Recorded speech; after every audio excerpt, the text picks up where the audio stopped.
కాలసర్పదోషాన్ని ఏ విధంగా గుర్తించాలి, అసలు ఉన్నప్పుడు ఎలాంటి జాగ్రత్తలు తీసుకోవాలంటే అసలు సిమ్టమ్స్ కానీ క్యారెక్టరిస్టిక్స్ కానీ ఏ విధంగా ఉంటాయో ప్రతి ఒక్కరూ తెలుసుకోవాలి.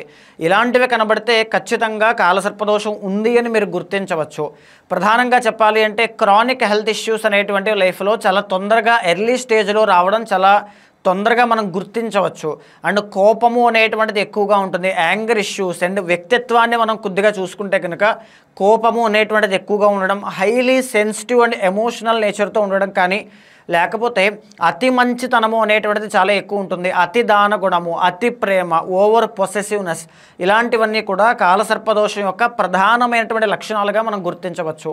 ఇక రెండవది ఏంటి అంటే చదువుకునేటువంటి వయసులో విద్యలో ఎన్నో ఆటంకాలు అనేటువంటివి వాళ్ళకి వస్తాయి. అంటే చదువు సాగనివ్వకుండా డిస్టర్బెన్సెస్ కానీ డిస్ట్రాక్షన్స్ కానీ మానేయడం కానీ అది ఆర్థిక సమస్య వల్ల దేని వల్లనైనా సరే కావచ్చు. అయితే ఇంకా రెండవది ఏంటి తర్వాత ఏంటి అంటే డబ్బులు నిలబడకపోవడం అండి. సెకండ్ హౌస్ వచ్చేసి ఈ ధనస్థానం, డబ్బులు నిలబడకపోవడం, ఎంత సంపాదించినా డబ్బులు నిలబడవు. మూడవది ఏంటి అంటే వాళ్ళు ఎక్కడైతే పని చేస్తుంటారో అక్కడ ఆ ప్రదేశంలో అట్మాస్ఫియర్లో వీళ్ళకి ఒక నెగిటివ్ ఇంపాక్ట్ అనేటువంటిది ఉంటుంది. వీళ్ళ యారోగెంట్ అని, కోపిస్టులని, మొండి వాళ్ళని, వీళ్ళ మీద ఒక నెగిటివ్ ప్రోపగాండా అనేటువంటిది తిరుగుతూ ఉంటుంది. నాలుగవది మ్యారిటల్ లైఫ్లో ప్రాబ్లమ్స్ అనేటువంటివి ఉంటాయి. చిన్న వయసు నుంచే తల్లిదండ్రులు వీళ్ళ యొక్క కష్టాన్ని గుర్తించలేకపోవడం, రికగ్నైజేషన్ అనేటువంటిది లేకపోవడం వల్ల అనేక సమస్యలు తలెత్తుతూ ఉంటాయి. ఇక ఐదవది సంతాన సమస్య. అంటే ఇవన్నీ ఉంటాయి అని కాదండి, వీటిలో ఏదైనా మీరు గుర్తించవచ్చు అని చెప్తున్నాను.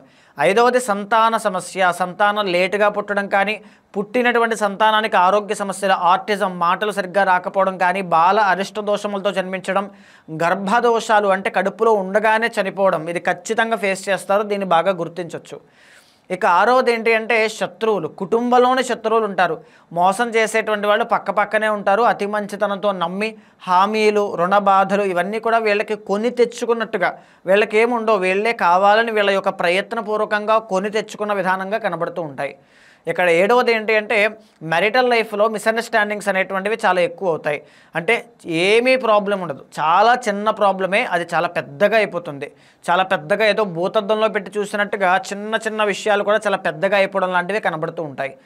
ఇకపోతే ఎనిమిదవది ఓవర్ థింకింగ్ కానీ, యాంగ్జైటీ ఇష్యూస్ కానీ, మూడ్ స్వింగ్స్ కానీ, కొన్ని రకాల కాలసర్పదోషాలు. ఫర్ ఎగ్జాంపుల్ ఈ కుళిక అని పిలువబడేటువంటి కాలసర్పదోషం యొక్క స్పెషాలిటీ ఏంటి అంటే, అది స్పెషాలిటీ అని కాదు, దాని యొక్క గుణము ఏంటి అంటే సూసైడల్ టెండెన్సీస్ చాలా ఎక్కువ ఉంటాయండి. అస్తమాను నేను చనిపోతాను, నా జీవితం అక్కర్లేదు, విరక్తితో కూడినటువంటి భావన ఎక్కువగా కలుగుతుంది. దాంతోపాటు కొంతమందికి వైరాగ్య సిద్ధి కూడా కలుగుతుంది అనుకోండి.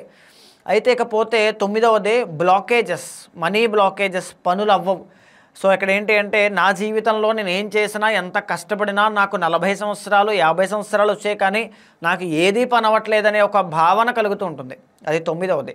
ఇక 10వది వచ్చేసరికి జనరల్లీ పాతకాన్ని పిలువబడేటువంటి వాళ్ళకి ఇది ఉంటుంది, సెటిల్మెంట్ లేకపోవడం. 33 సంవత్సరాల దాకా వాళ్ళు ఎంత టాలెంటెడ్ అయినా, ఎంత స్కిల్డ్ అయినా, ఎంత పెట్టి పుట్టినా వాళ్ళకి 33 సంవత్సరాలు వచ్చేదాకా సెటిల్మెంట్ అనేటువంటిది ఉండదు. ఇకపోతే చుట్టుపక్కన ఉండేటువంటి వాళ్ళ చెడు సహవాస దోషము అనేటువంటిది కనబడుతుంది. చెడు సహవాస దోషం అంటే ఎలాగా, వీళ్ళ చుట్టూనే నానుకున్న వాళ్ళే వీళ్ళని దెబ్బతీస్తారు. 12వది ఎన్ని పూజలు చేసినా కొంతమంది నాస్తికులుగా మారిపోతారు, కొంతమంది విపరీత భక్తులుగా ఉంటారు, కానీ ఇద్దరికీ కూడా దైవానుగ్రహం ఉండదు. అది 12వ లక్షణంగా కాలసర్పదోషానికి చెప్పబడి ఉంది.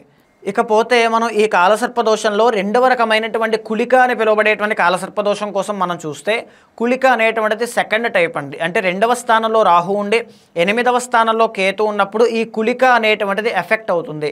దీనివల్ల ఏమేమి ఉంటాయి అంటే ప్రధానంగా చిన్న వయసులోనే విద్య, అంటే చదువుకునే వయసులో చదువు అబ్బదు, చదువుకోవాలనిపించదు, జ్ఞానము అనేటువంటిది ఉండదు, వాళ్ళకి ఎప్పుడూ కూడా ఈ డిస్ట్రాక్షన్స్ అనేటువంటివి చాలా ఎక్కువ వస్తుంటాయి. అని చెప్పాలి అంటే నేను చదువుకోను, నేను ఏదో పని చేస్తా, బిజినెస్ చేస్తా, ఇలాంటి ఆలోచనలన్నీ పుడుతూ ఉంటాయి. అంటే విద్యలో ఏదో ఒక విధంగా ఆటంకాలు అనేటువంటివి ఖచ్చితంగా వస్తాయి.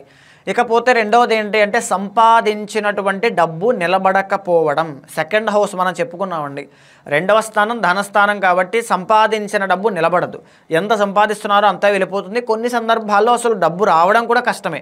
30 సంవత్సరాలు 40 సంవత్సరాలు ఇంకా అప్పటికీ కూడా జీవితంలో సెటిల్మెంట్ లేక సతమతమగుతూ ఉంటారు. ఇది కుళిక అని పిలువబడే కాలసర్పదోషం యొక్క ప్రధాన లక్షణము. తర్వాత ఏంటి, కుటుంబ సభ్యుల్లో ఈ కలహాలు అనేటువంటివి ఎదురవుతాయి. అంటే తల్లిదండ్రులతో గొడవలు కానీ, లేకపోతే సిబ్లింగ్స్తో గొడవలు కానీ, ఎనీథింగ్, కుటుంబంలో ప్రశాంతత అనేటువంటిది వీళ్ళకి ఉండదు. ఇకపోతే ఏంటి, పరస్త్రీ సాంగత్యము అని శాస్త్రం చెబుతోంది.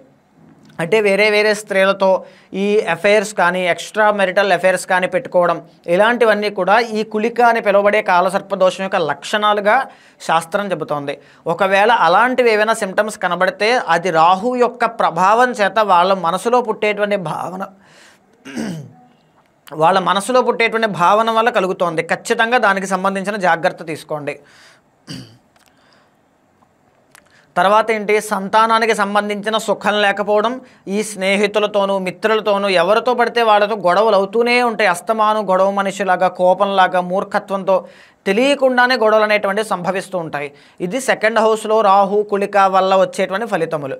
ఇకపోతే 8వ స్థానంలో కేతు అనేటువంటి ఆయన ఉంటారు. ఆయన ఏం చేస్తుంటారంటే, ఏదైతే చేయకూడదో, ఈ లైఫ్కి సూట్ అవ్వదో దాని విషయంలోనే ఆయన ఎంటర్ అవ్వడం, ఫెయిల్ అవ్వడం, డిప్రెషన్లోకి వెళ్ళడం, లేకపోతే ఒక నెగిటివ్ ఫేజ్లోకి వెళ్ళడం. అంటే నాకు ఎవ్వరు లేరు, ఒంటరి జీవితాన్ని నేను గడుపుతున్నాను, నాకు ఎవ్వరు వద్దు అంటే జనరల్లీ దాన్ని యాంగ్జైటీ ఇష్యూస్తో ఎప్పటికప్పుడు సైకియాట్రిస్ట్ని కూడా కలవాల్సిన పరిస్థితిలోకి రావడం. ఆర్ కొన్ని సందర్భాల్లో ఈ కేతువును కనుక ఏ శుభగ్రహ దృష్టి వీక్షణ లేకపోతే కనుక సూసైడల్ టెండెన్సీస్ అనేటువంటివి వస్తాయి. నేను చూసిన చాలామంది క్లయింట్స్లో నెగిటివ్ ఇంపాక్ట్ అండి. ఎలాంటి నెగిటివ్ ఇంపాక్ట్ ఉంటుంది అంటే, చాలా సీరియస్గా భగవంతుడి యొక్క ఫోటోలను చూసినప్పుడు కూడా నేను కల్లారా చూశాను ఇది. ఆమె అష్ట ఐశ్వర్యాలు ఉన్నాయి కానీ మానసిక ప్రశాంతత లేదు కులిక వల్ల.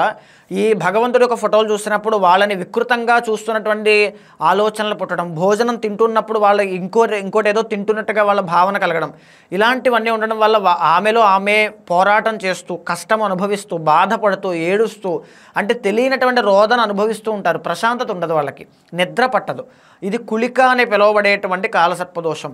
బాగా గుర్తుపెట్టుకోండి, మూడ్ స్వింగ్స్ కానీ, యాంగ్జైటీ, ఓవర్ థింకింగ్, ఇలాంటివి నెగిటివ్ సైడ్ వైపు ఎక్కువగా డార్క్ ఫేజ్లోకి వెళ్తున్నారన్నా, మనీ నిలబడట్లేదు, ఎప్పటికప్పుడు గొడవలు అవుతూనే ఉంటున్నాయన్నా, ఈ కులిక కాలసర్పదోషం ఉంది అని మీరు బలంగా గుర్తించవచ్చు. దానికి తగినటువంటి జాగ్రత్తలు ఖచ్చితంగా మీరు తీసుకోండి.